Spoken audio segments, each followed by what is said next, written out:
Karisa Maxwell of the Sports Philanthropy Network, here with Super Bowl winner Dominique Easley and Eric Kussin, the CEO and founder of the hashtag SameHere Global initiative. Before we even get started, I just need to commend you. That is an incredible name. Like, peak branding, because I have used that hashtag so many times. And outside of just mental health, but just like literal anyday problems, like, yep, same here. So what was the inspiration for using that? Actually, there's a sports inspiration, which is interesting. So Theo Fleury, who's an NHL hockey player, one of the 50 greatest of all time, he was sharing a story with me when he came out with his male sexual abuse story, which is obviously a heavy topic. Someone was waiting online to get his book signed, put the book down in front of him, and just opened his eyes to him and said, "Me too." Okay, this was before the whole Alyssa Milano thing. I heard that, and I went to the American Sign Language website, what's the sign for Me Too? And I found this. Well, Alyssa Milano's campaign comes out, we'll talk about that, because as much as that campaign is popularized, this is an opinion, you could disagree with it, it also puts people into categories. Who are the people who went through it, and then there's everyone else? The concept the same here is, it's everyone. Everyone has been through it. And when we open up about our vulnerability and what we've been through, you start hearing people, wait a second, and when, just like you just said, it comes out of you naturally, because as human beings, we have these mirror neurons where we hear things and we go, that's relatable to me. Exactly. A stories are relatable, a label is not. Yeah, no, exactly. That was my first thought when I saw it, is that it's so relatable. And even though your story, your mission is not necessarily relatable, I have never won a Super Bowl or played football, but your struggle with mental health, your very vocal, story about struggling with painkiller addiction, and that transition from being an athlete, being at the top of your game, to then being a civilian, like myself, right? And how hard that is. You struggle with it on a different level, but again, everybody struggles with mental health. But what was that struggle like for you? For me, it was just, I wouldn't say, because a lot of people, when they transition, they have to find their identity. I didn't grow up playing football, so football was never my identity, but I never understood what my identity or my purpose was. So going throughout life, I'm a father of 5, I have 3 boys, taking care of my boys, and understanding what is my purpose. I had to figure that out, you know what I mean? I had to go through trials and tribulations with it. I wound up getting help and figuring out that, one, I still love the game, but I love kids. So I started coaching.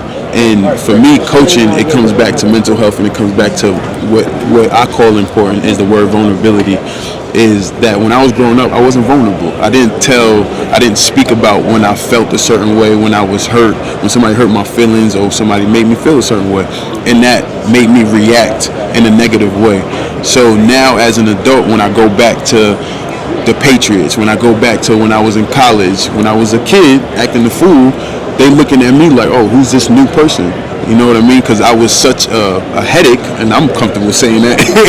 I was such a headache, and now that I've gotten the help, now that I'm working on myself every single day, and I'm vulnerable, and I'm asking for help, and I'm asking to be helped, as well as helping others, I'm just a whole different person, and I'm able to now put that into my purpose as making everybody understand vulnerability is beneficial in relationships and business and friendships, and the only thing that makes you be is a better person, and it allows the person who you're talking to, who you're being vulnerable to, is to see a whole different light of you and to see a whole different light in themselves. That word vulnerability is so important, especially when you're talking about professional athletes, right? Because there's this stigma that you need to be as mentally tough as you are physically tough, and don't cry about it, like get your butt back out there and play, right? Brush off those emotions. So being vulnerable and being that inspiration, I know you come from the front office sports side of things and I know I too struggle with my mental health at times. You don't need to be a professional athlete, but have you seen that inspiration take place in real time when you're talking to not just athletes, but like you said, veterans or other professionals or young kids?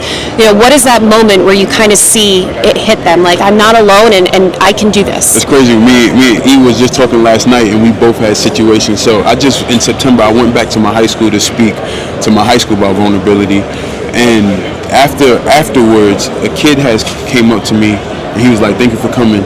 But his face looked like down. I'm just like, what's going on? Pulled him to the side. He wound up telling me that he asked a question when we was there about Tom Brady, or what is it like to play Tom Brady. So when he asked that, the kids started jumping on him and started saying certain stuff. So he came to me, he's like, yeah, I don't feel like my friends respect me. And he started crying, he started breaking down. And I asked him, I'm like, have you ever like voiced this? Have you ever explained this to them in a healthy way, like without yelling, without being mad? And he's like, no. So I suggest that he do this. So the next day I had to come back because they put me into the Hall of Fame in my high school. And then as I'm walking to the field, I just see a kid just running with a big smile. And I'm just like, what's up? What happened? What happened? He's like, yo, I talked to them and they understood what I was going through, and they said, no, I apologize. They apologized, and that's not something normally that we do as kids, right? We don't really take accountability or apologize. So it was good to see them apologize, and it was good to see them recognize, like, damn, I'm hurting my friend right now. And it was really dope to see that in real time, because when I was growing up, I didn't have nothing that they had, you know. So that's let me piggyback on that question, just because I think every room we all go into when we're going to be vulnerable and share our story, there's three groups of people. There's the yous, because you even said, I've gone through my mental health. So there's the group in the first river, let's call it, that are like, whew, okay, people are finally going to talk about it. Let's go. There's group number two that's like, I've kind of heard that mental health applies to me, but no one's ever explained to me how. And so they're waiting, and they got 1 foot in, 1 foot out. And then there's, I call it the gym teacher in the bike shorts. They've got their arms folded, and they're like, there's no freaking way this person's going to get me to talk about this topic, so I'm going to be on my phone and not listen. When you share through the lens not of clinical psychology and not about symptoms, but through storytelling, and he talks about difficulty growing up, I talk about my brother being sick for 20 years and cancer and septic shock and kidney transplant, and what that was like being a sibling of someone who went through that. The guys who were like this and the gals who were like this, all of a sudden they started going, so his story is very specific about a kid crying, but sometimes one of the greatest shifts that you get is the person who's like this, and all of a sudden they go, wait a second, he or she's telling my story, now you know you've hooked them a little bit. So we're just trying to shift people a little bit to go, they're talking about it a different way than what I've heard about it before. Yeah, same here, right? Yes. Exactly. So that's so powerful, and it's really great to hear that you're experiencing that happen in real time by advocating for that vulnerability in those conversations. But with the initiative, the SameHere Global, what are some other things that you're doing directly that people can take at home and they can use in their own families? Thank you for asking that question. So first thing is, if you think of everything related to health that's not mental health, everything is measured in a range. Your weight, you get on a scale, it's a range. Your blood pressure is a range. Blood sugar is a range. Enzyme levels is a range. I can go on for 30 of them, but you get where I'm going with that. Why in mental health are we told you either have depression or you don't? You either have anxiety or you don't. So the first thing that we use is something called the SameHere Scale. It's an app that's available in App Store. It's free. And it shows something that's called polyvagal science, which shows the shifts in the nervous system from a place of regulation to dysregulation. We need to be tracking each day, and there's thoughts, feelings, and behaviors that come in underneath each place so you can identify where am I at. So that's our scale. Off the scale then, what are the exercises? Because when you go to the gym, okay, it seems like a group of people here who try to stay in shape, there's many different exercises. There you go. You're not, imagine Dom went to the gym. He's got a nice chest here, okay, I'm not trying to be weird, but imagine he just did bench press. He didn't do triceps, but he wouldn't have these, okay? So he'd be this out of whack, like out of balance person. Why with our brain do we go, oh, I do talk therapy and that's it? So in the app, we have something called STAR, Stress and Trauma, Active Release and Rewiring, and it's brain spotting and tapping and havening and EMDR and neurofeedback. We have videos and audios to teach people how to do the exercises so that they can take control and find hope that I didn't have when I was told, here's the 52 meds and hopefully they work, and if they don't, you're screwed. I love that. It's not a diagnosis, it's a spectrum. Yes. And we've all been on different parts of that spectrum. So thank you so much for you doing the advocacy work. Where can people find out more information about #SameHere Global and how can they get involved? Yeah, so I'll give the information on #SameHere. I also want Dom to get his website out there. So SameHereGlobal.org. Our social channels are at @SameHere_Global.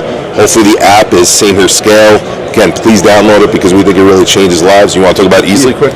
And then you can find me at easleyfoundation.org. You're going through anything, any type of stories that you want to let out, we are here to listen and we are here to help you get through the management of life. And at Easy91 on Instagram. Thank you guys so much for joining us here on the Sports Philanthropy Network. Enjoy the rest of Super Bowl week. Thank you. And thank you for your mission. #SameHere.